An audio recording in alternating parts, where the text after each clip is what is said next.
Police ने new Nabha jail के बाहर बढ़ाई सुरक्षा। सुखबीर बादल कारागृह में बंद विक्रम मजीठिया से करेंगे मुलाकात। विजिलेंस ने अघोषित आय से अधिक संपत्ति मामले में किया था गिरफ्तार। कचरे के ढेर में तब्दील हुआ होशियारपुर। सफाई कर्मचारियों की हड़ताल 8वें दिन भी जारी। शहरवासियों को सता रहा बीमारियों का डर।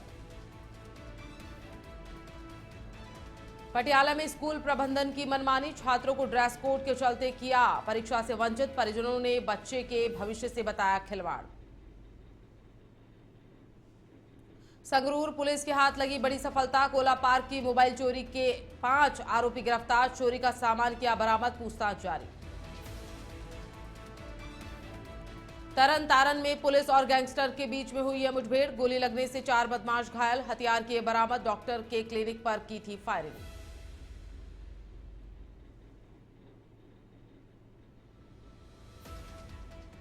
वंदे भारतम, स्वागत है आपका इंडिया हेड में और मैं हूं आपके साथ प्रियंका शर्मा। बढ़ते हैं खबरों की ओर। नाभा जेल के बाहर पुलिस ने सुरक्षा बढ़ा दी है। शिरोमणि अकाली दल के अध्यक्ष सुखबीर सिंह बादल नई जिला जेल में बंद विक्रम सिंह मजीठिया से मुलाकात करेंगे। अगर मुमकिन हुआ तो सुखबीर सिंह बादल की विक्रम सिंह मजीठिया से यह पहली मुलाकात होगी। दरअसल जून में विजिलेंस ने मजीठिया को गिरफ्तार किया था। आरोप है कि उन्होंने शेल कंपनियों और बेनामी लेन देन के जरिए करोड़ों रुपए की संपत्ति बनाई और करीब 540 करोड़ रुपए की ड्रग मनी को सफेद करने की कोशिश की। इस मामले में जांच एजेंसियों ने करीब 40,000 पन्नों की चार्जशीट दाखिल की है और 200 से ज्यादा गवाहों के बयान दर्ज किए गए। कोर्ट ने उनकी जमानत याचिकाओं को भी खारिज कर दिया है, जिसके चलते वे अब तक जेल में ही हैं।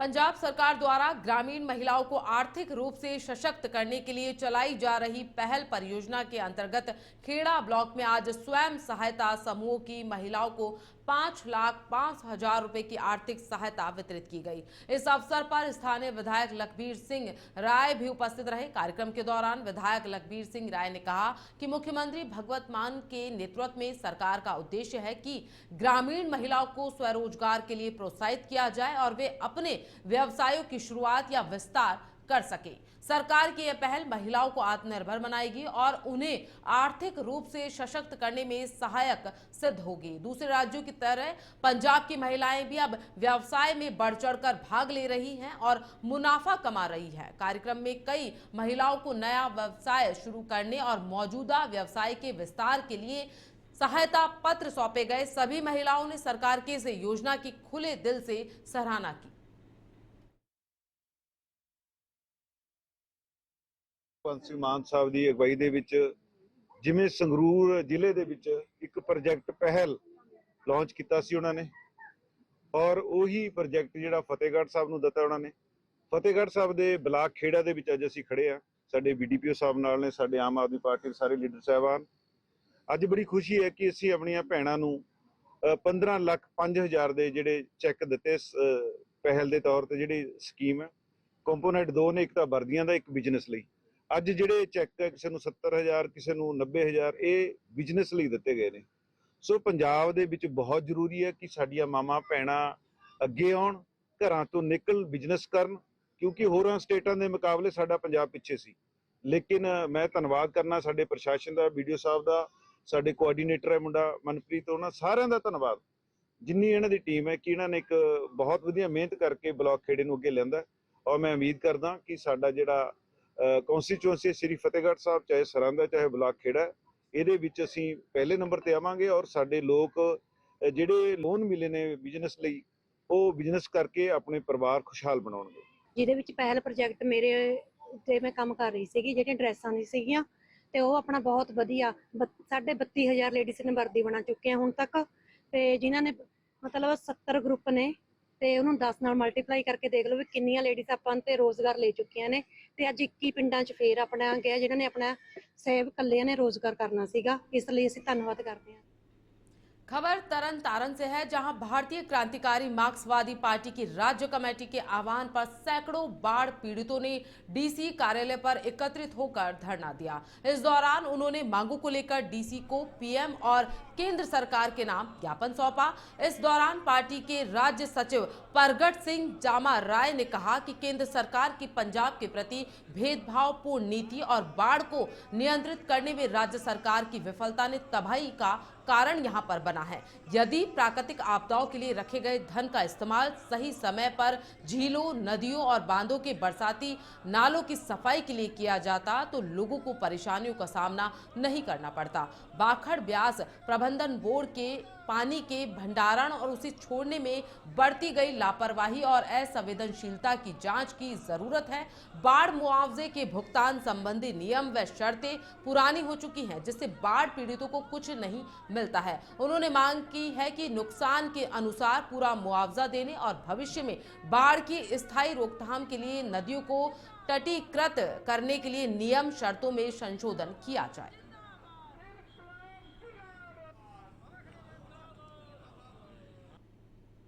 Municipal employees action committee Punjab के आह्वान पर नगर निगम होशियारपुर के सफाई कर्मचारियों की हड़ताल आज 8वें दिन भी जारी रही। तो अब वहीं सफाई कर्मचारियों के समर्थन में कई पार्षद भी उतर आए हैं, जिसके चलते शहर के सिविल अस्पताल, सुथारी रोड, कनक मंडी चौक, रेलवे रोड सहित अन्य प्रमुख स्थानों पर कचरे के बड़े बड़े ढेर लगे हुए हैं, जिसके चलते शहरवासियों का जीना यहां पर दुर्भर हो गया है। वहीं दूसरी ओर त्योहारों के सीजन में फैली गंदगी से लोगों में बीमारियों का फैलने का खतरा यहां पर लगातार बना हुआ है।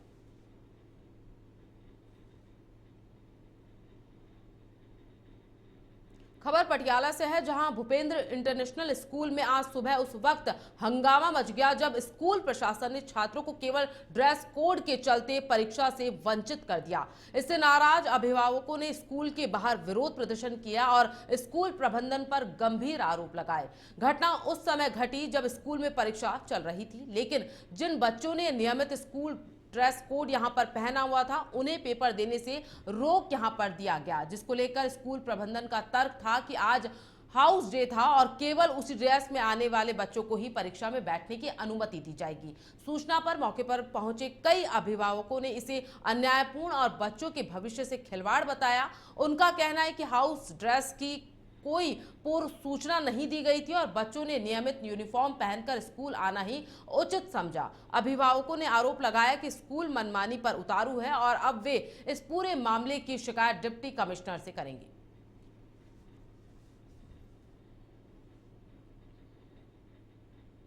नावा क्षेत्र में आज रखड़ा कोटी में एक अहम बैठक आयोजित की गई, जिसमें हल्का, समाना, नाभा, पटियाला 1 और पटियाला 2 के पार्टी कार्यकर्ता शामिल हुए, जिसमें बाढ़ प्रभावित परिवारों के जीवन को फिर से पटरी पर लाने के लिए यथासंभव मदद करने को लेकर चर्चा की गई। इस अवसर पर पार्टी द्वारा उपलब्ध कराए गए डीजल व अन्य राहत सामग्री के वितरण का सटीक ब्यौरा एकत्र करने की जिम्मेदारी सौंपी गई है। इस दौरान कार्यकर्ताओं से अपील की गई है कि वे राहत कार्यों में अधिक से अधिक सक्रियता दिखाएं। सभी का यह कर्तव्य है कि वे विभिन्न राहत शिविरों से प्राप्त सुझावों के आधार पर कार्य करके योगदान दें, जिससे सभी जरूरतमंदों तक मदद पहुंचे।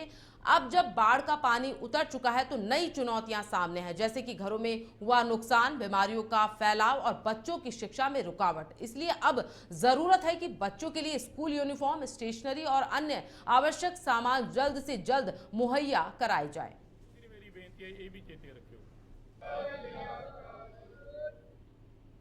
फतेहगढ़ साहिब में आंगनवाड़ी वर्कर्स यूनियन पंजाब की प्रांतीय कार्यकारिणी बैठक हुई, जो राज्य अध्यक्ष हरजीत कौर पंचोला के नेतृत्व में हुई है। इस बैठक में 17 जिलों से निर्वाचित सदस्य मौजूद रहे। सदस्यों को संबोधित करते हुए राष्ट्रीय अध्यक्ष उषा रानी ने कहा कि एक तरफ तो सरकार आंगनबाड़ी कार्यकर्ताओं को दीदी का दर्जा देती है, तो वहीं दूसरी ओर ब्लॉक के उच्च अधिकारी उनकी गरिमा का ख्याल नहीं रखते, जिसको लेकर सभी आंगनबाड़ी कार्यकर्ताओं में रोष है। इसी के तहत आज विभाग के सचिव को सूचना देने के लिए नोटिस यहां पर भेजा गया है। यदि 28 सितंबर तक समस्याओं का समाधान नहीं हुआ तो आंगनबाड़ी कार्यकर्ता हड़ताल पर चले जाएंगे और पोषण ट्रैक ऐप को पूरी तरीके से बंद कर दिया जाएगा।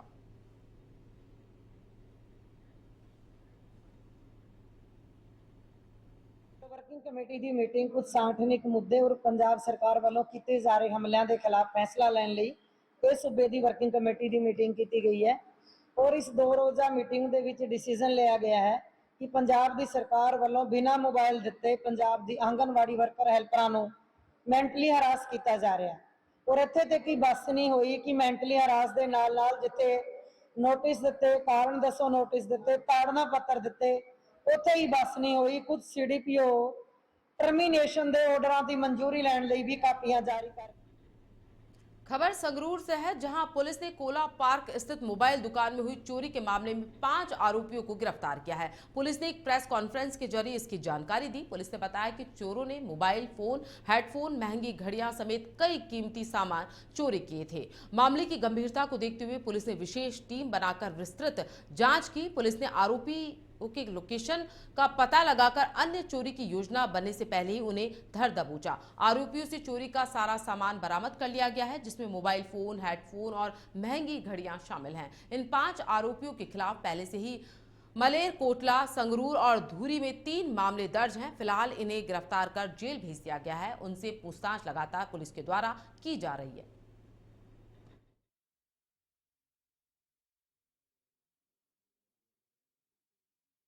इन्हां दे खिलाफ तकरीबन पहला 8-10 परचे दर्ज सन। इन्हां नूं जदों काबू किया गया तो इन्हां तो 4 मोटरसाइकिल 6 लुधियाना तो चोरी किए हुए सी, 6 मोटरसाइकिल पटियाला तो चोरी किए हुए सी, 1 कार जन जो कि फतेहगढ़ गुरु साहब घर की अपनी जी पार्किंग सी उत्थों चोरी की हुई सी। तो इन्हां तो दोहां दोषियों तो इन्हां दे खिलाफ बरामदी करके ते इन्हां दे खिलाफ जिहड़ा अपना मुकदमा दर्ज करके इन्हां नूं हुण पुलिस रिमांड ते लिया गया। ये जो जिहड़ियां 2 चोरियां दे गैंग सीगे ਉਹ ਸੰਗਰੂਰ ਪੁਲਿਸ ਵੱਲੋਂ ਜਿਹੜਾ ਆਪਣਾ ਇਹਨਾਂ ਨੂੰ ਫੜ ਕੇ ਤੇ ਇਹਨਾਂ ਨੂੰ ਹੁਣ ਅਸੀਂ ਤਫਤੀਸ਼ ਕਰ ਰਹੇ ਹਾਂ ਤੇ ਹੋਰ ਵੀ ਜਿਹੜੀਆਂ ਇਹਨਾਂ ਬਰਾਮਦੀਆਂ ਹੋਣ ਦੀ ਚਾਹ। खबर तरन तारण से है, जहां पुलिस और गैंगस्टर के बीच में हुई मुठभेड़ ने पूरे इलाके में सनसनी फैला दी। पुलिस को गुप्त सूचना मिली थी कि कुछ कुख्यात गैंगस्टर इलाके में सक्रिय हैं और किसी बड़ी वारदात को अंजाम देने की फिराक में हैं। इस सूचना के आधार पर पुलिस ने घेराबंदी की और इसी दौरान दोनों पक्षों के बीच फायरिंग शुरू हो गई। पुलिस की जवाबी कार्रवाई में 4 गैंगस्टर्स घायल हो गए हैं, जिन्हें अस्पताल में इलाज के लिए भर्ती करवाया गया है। बदमाशों के पास से 3 हथियार सहित एक बाइक भी बरामद की गई है। बदमाशों ने भीखी विंड कस्बे के मंदिर वाला बाजार में एक चिकित्सक की डिकॉल शॉप और क्लिनिक पर फायरिंग की थी। एसएसपी रवजोत ग्रेवाल ने जानकारी देते हुए बताया कि भीखी विंड कस्बे में अस्पताल के बाहर फायरिंग करने वाले गैंगस्टरों का पुलिस पीछा कर रही है। इलाके में पहले से ही नाकाबंदी की हुई थी। मौके पर तलाशी के दौरान 315 बोर की एक राइफल, 30 बोर की एक पिस्तौल और एक मोटरसाइकिल भी बरामद की गई है। गैंगस्टरों की पहचान रणदीप सिंह, गुरजंट सिंह, जगसीर सिंह और मलकीत सिंह के रूप में हुई है। उनके खिलाफ मामला दर्ज कर लिया गया है।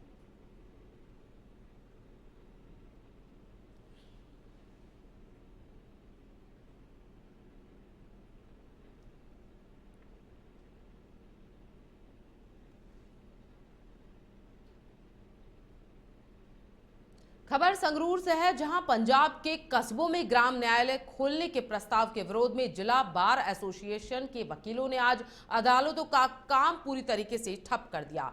वकीलों ने कहा कि इस योजना से कानूनी प्रक्रिया में बाधा आएगी और बेहतर न्याय मिलने में कठिनाई होगी, क्योंकि इन न्यायालयों में आवश्यक सुविधाएं नहीं होंगी। वकीलों का कहना है कि पंजाब जैसे राज्य में हर 10 किलोमीटर पर एक अदालत पहले से मौजूद है और परिवहन की भी पूरी सुविधा है। ऐसे में ग्राम न्यायालयों की जरूरत नहीं है। जिला बार संगरूर ने सहायक आयुक्त जनरल को ज्ञापन सौंपा और राज्यपाल को याचिका भेजकर प्रस्ताव वापस लेने की मांग की है। उनका कहना है कि नए न्यायालयों से संसाधन बटेंगे और पहले से लंबित मामलों पर असर पड़ेगा। क्योंकि अज बटाला बार वालों एक नो वर्क की कॉल आई सी कि स्ट्राइक करनी अज, उसकी वजह यह सी कि ग्राम न्यायालय एक्ट है 2008 उस दे विच पिंडां दे विच कह सकते हैं आपां थोड़ी टाउन दे विच एक छोटी कोर्ट बनाउण दा कोई प्रावधान सी ते उहदे विच उहदी वजह कारण ही साडे जिहड़े पंजाब दे एडवोकेट्स ने उसदा विरोध कर रहे ने। ये जिहड़ा सरकार एक्ट लेके आई है ਇਹਦੇ ਵਿੱਚ ਇਹਨਾਂ ਨੇ ਕਿਤੇ ਵੀ ਕੋਈ ਗਰਾਊਂਡ ਪ੍ਰੈਕਟੀਕਲ ਸਰਕਾਰ ਨਹੀਂ ਗਈ ਹੈ। ਸਰਕਾਰ ਨੇ ਇਹ ਨਹੀਂ ਜੱਜ ਕੀਤਾ ਹੈ, ਨਾ ਇਹਨੂੰ ਸਟੱਡੀ ਕੀਤੀ ਹੈ ਕਿ ਜਿਹੜੇ ਲਿਟੀਗੈਂਟਸ ਨੇ ਉਹਨਾਂ ਨੂੰ ਇਸ ਚੀਜ਼ ਤੇ ਕਿੰਨੀ ਹਰਾਸਮੈਂਟ ਹੋਊਗੀ। ਇਹ ਜਸ਼ ਲਗਾਏ ਲਾਈਕ ਮੋਬਾਈਲ ਕੋਰਟਸ ਬਣਾ ਦਿੱਤੀਆਂ ਨੇ ਕਿ ਹਰ ਇੱਕ ਪਿੰਡ ਦੇ ਵਿੱਚ ਜਾਵਾਂਗੇ, ਨਿਆਂ ਦੇਵਾਂਗੇ। ਪਹਿਲਾਂ ही ਤੁਸੀਂ देखो अपने कोर्ट्स ਦੇ ਵਿੱਚ ਕੇਸਿਸ ਕਿੰਨੇ ਪੈਂਡਿੰਗ ਨੇ, ਲਿਟੀਗੈਂਟਸ ਨੂੰ ਜਾ ਕੇ देखो ਉਹ 5-5 10-10 ਸਾਲਾਂ ਤੋਂ ਇੱਕ केस ਦੇ ਵਿੱਚ ਧੱਕੇ ਹੀ ਖਾ। गुरुग्राम के नाथोपुर गांव में जमीनी विवाद की रंजिश के चलते युवक की चाकू मारकर हत्या करने के मामले में पुलिस ने 2 आरोपियों को दिल्ली से गिरफ्तार किया है।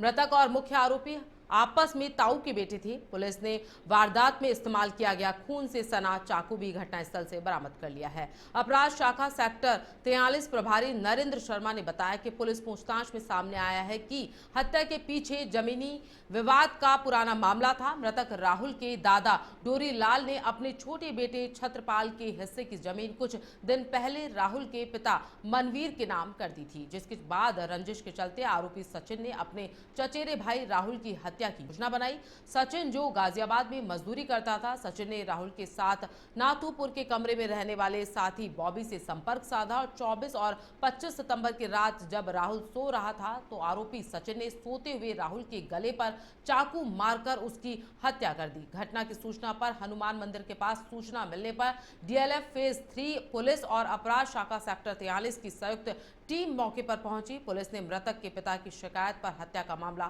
दर्ज कर लिया है।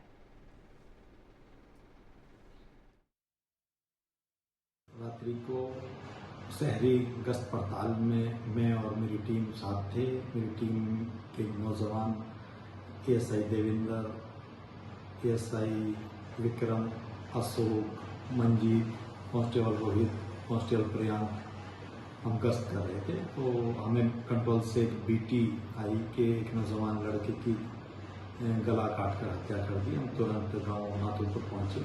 नाथूपुर गांव में हम प्रथम तल पे बहुत सारे रूम्स थे जो किराए पे उन्होंने दिए हुए हैं।